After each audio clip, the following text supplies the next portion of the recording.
BNP জামাত শিবিরের নাশকতার বিরুদ্ধে পাড়া মহল্লা সহ সারা দেশে নেতাকর্মীদের ঐক্যবদ্ধ প্রতিরোধ করার আহ্বান জানিয়েছেন আওয়ামী লীগ সাধারণ সম্পাদক ও সেতুমন্ত্রী ওবায়দুল কাদের।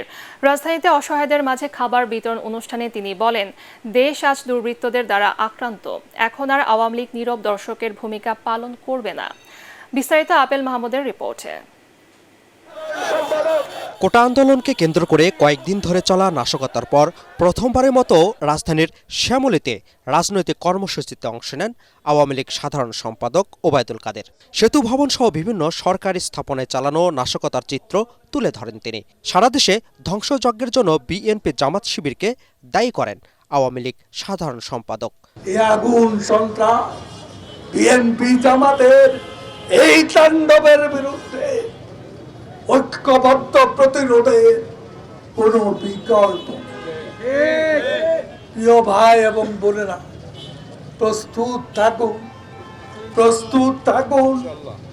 মহানগরে, জেলায়, উপজেলায়, পাড়ায়, মহল্লায়, ওয়ার্ডে সর্বত্র শেখ হাসিনা ডাকে দুর্বৃত্ত দুর্গ করে তুলুন, আগুন সন্ত্রাসে।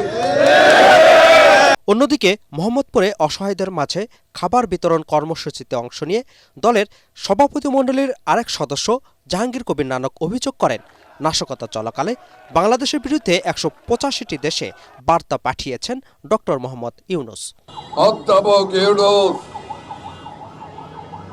১৮৫টি দেশে বার্তা বাড়িয়েছেন, তারা যেন বাংলাদেশের আভ্যন্তরীণ ব্যাপারে বা পরিস্থিতির ব্যাপারে যেন হস্তক্ষেপ করেন। আবার আপনি প্রমাণ করলেন যে বাংলাদেশকে আপনি মেনে নিতে পারেন নাই। সাহসিকতার সাথে প্রধানমন্ত্রী শেখ হাসিনা পরিস্থিতি মোকাবেলা করছেন বলেও জানান আওয়ামী লীগের এ নেতা।